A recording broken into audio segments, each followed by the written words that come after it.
है ना। चैप्टर का नाम क्या है?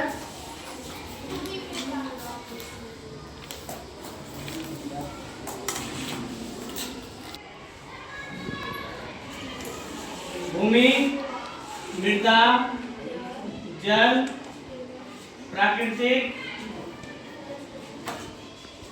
वनस्पति, है ना, और वन्य जीवन, संसाधन। कौन सा क्लास है? दूसरा क्लास है इस चैप्टर का।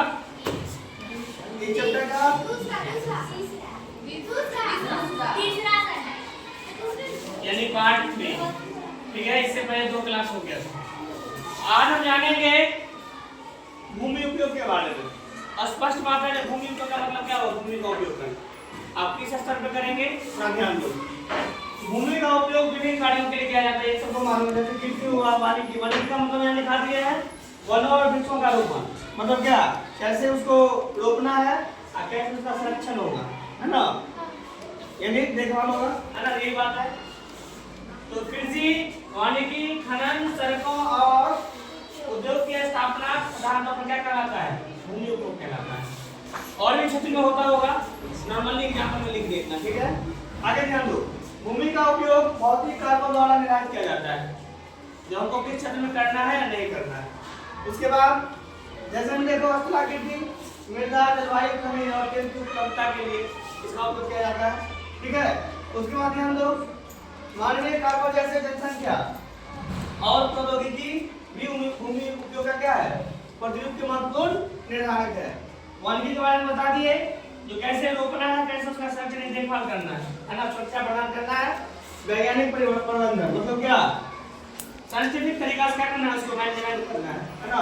उनसे जुड़े संसाधनों क्या करना है, उसका उपयोग करना है, ठीक है। उसके बाद देखेंगे जो स्वामित्व यानी मालिक के आधार पर, जो उसका क्या होता है, मालिक। स्वामित्व मतलब मालिक।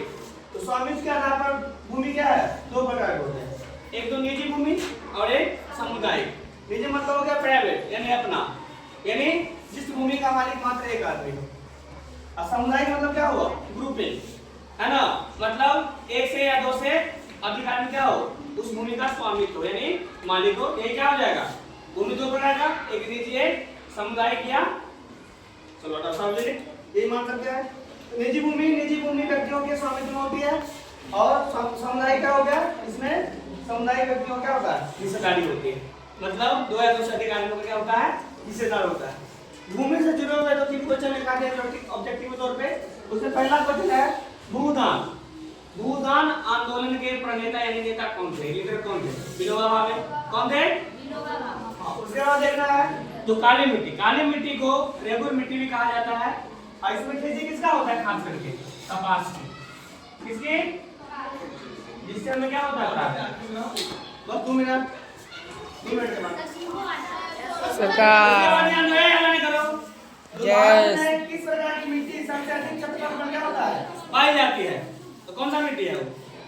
जलोढ़ मिट्टी। कौन है?